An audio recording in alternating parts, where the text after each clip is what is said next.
नमस्कार दोस्तों, DMV coaching classes के डिजिटल प्लेटफॉर्म पर आप सभी का हार्दिक स्वागत है।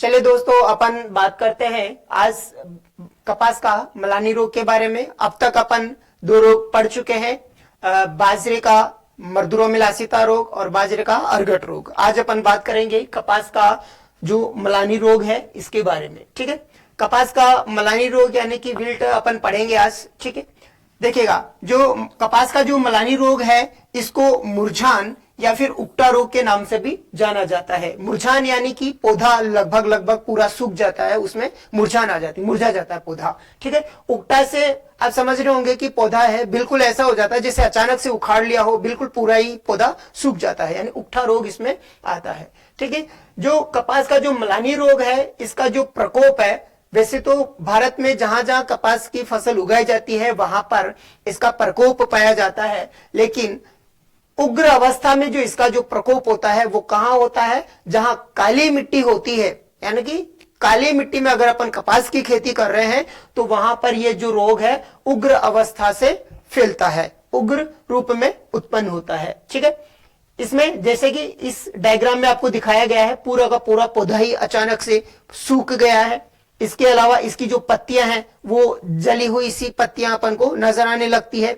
इसके अलावा जो ये रोग होता है तो इसमें क्या होता है, इसकी जो पौधे की जड़ों की जो जाइलम वाहिकाएं हैं वो क्या हो जाती है, वो अवरुद्ध हो जाती है। उनसे किसी भी प्रकार का जो पौधा है मृदा से खनिज लवणों का या फिर जल का अवशोषण है वो नहीं कर पाता है, और क्या हो जाता है, जाइलम वाहिकाएं अवरुद्ध होने की वजह से पौधे की पत्तियों तक किसी भी प्रकार का भोजन नहीं पहुंच पाने की वजह से उसमें प्रकाश संश्लेषण की क्रिया नहीं होती है और धीरे धीरे पौधा पूरा सूख जाता है। ठीक है, नेक्स्ट अपन बात करते हैं इसके लक्षणों के बारे में। ठीक है, जो इस रोग के जो लक्षण है वो आप देखिएगा किस प्रकार का होता है।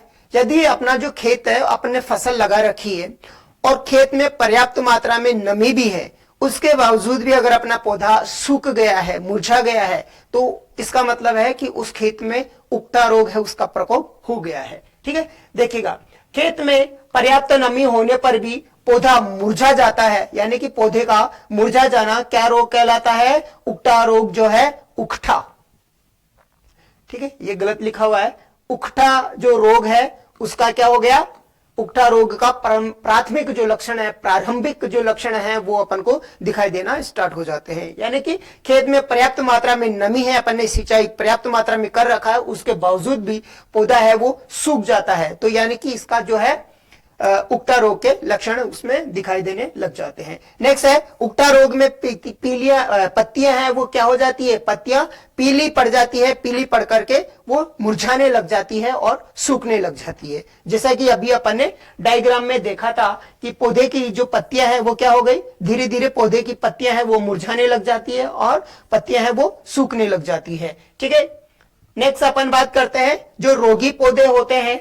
इन रोगी पौधों में क्या होता है, रोगी पौधों की जो जाइलम की जड़ों के जो जाइलम है, उनकी वाहिकाएं हैं, नसें हैं जिनको अपन कहते हैं सिराएं हैं, वो क्या हो जाती है, वो अवरुद्ध हो जाती है, ब्लॉक हो जाती है। ठीक है, जैसा कि इस डायग्राम में दिखाया गया है आपको। ठीक है, पौधे की जो क्या हो गया, जाइलम वाहिकाएं हैं वो पूरी की पूरी अवरुद्ध हो जाती है और इनसे पानी है या पानी भोजन जिसको अपन कहेंगे, वो पौधा है पोषक तत्व वगैरह ग्रहण नहीं कर पाता है, पत्तियों तक नहीं पहुंचा पाता है और पत्तियां हैं वो धीरे धीरे पीली पड़ करके मुरझाने लग जाती है, सूखने लग जाती है। यदि ऐसे जो रोगग्रस्त जो पौधे हैं उनकी जड़ों की जो छाल है, अगर उसको अगर अपन उखाड़ करके देखते हैं, छाल को हटा करके अगर अपन देखते हैं तो छाल को हटाकर देखने पर आपको मेलानिन वर्णक के कारण जो जड़ें हैं वो क्या दिखाई देगी, भूरे या काले रंग की धारियां उनके अंदर अपन को दिखाई देती है।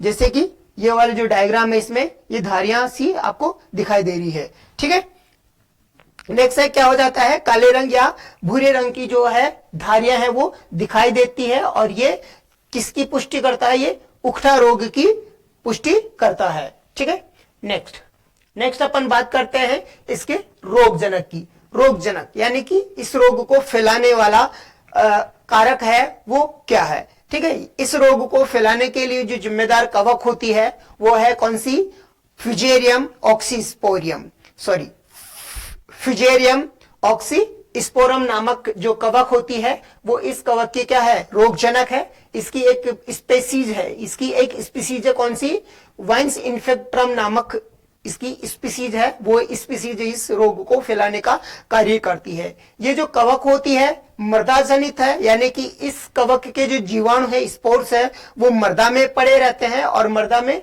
पड़े रहने की वजह से जब भी अपन बीज की बुआई करते हैं तो पिछली फसल में अगर रोग आया था तो उसके जो जीवाणु हैं मृदा में पड़े रह जाते हैं और अगली जब फसल अपन बुआई करते हैं तो उनको जैसे ही अनुकूल वातावरण मिलता है वो रोग फैलाने का काम करते हैं। इसलिए ये जो कवक है वो क्या है, मृदा जनित है।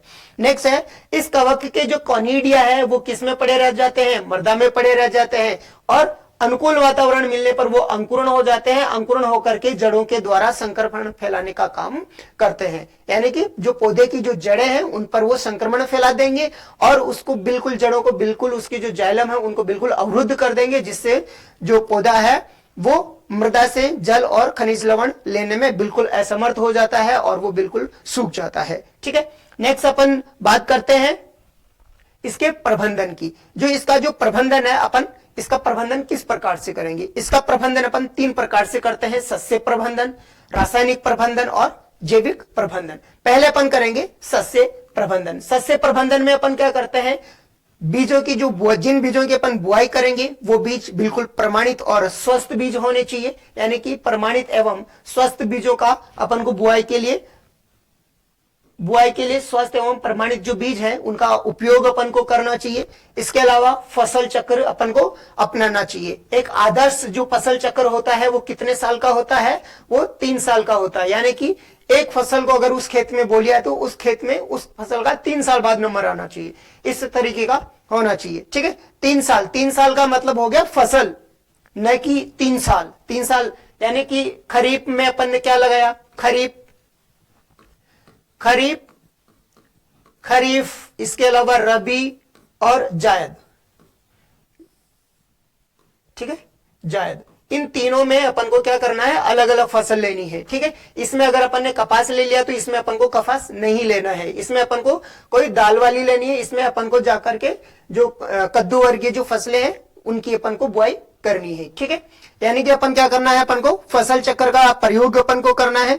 गर्मी के दिनों में अपन खेत की गहरी जुताई करके खेत को खुला छोड़ना है, ताकि उसके अगर कोई कॉनिडिया है वो अगर मृदा में पड़े हैं तो वो उसके द्वारा सूख जाएंगे। ठीक है, नेक्स्ट अपन को मृदा का शौर्यकरण करना चाहिए। शौर्यकरण यानी वही अपन को खुला छोड़ देना चाहिए, ताकि तेज धूप पड़ने की वजह से अपनी जो मृदा है वो सोलराइजेशन हो सके।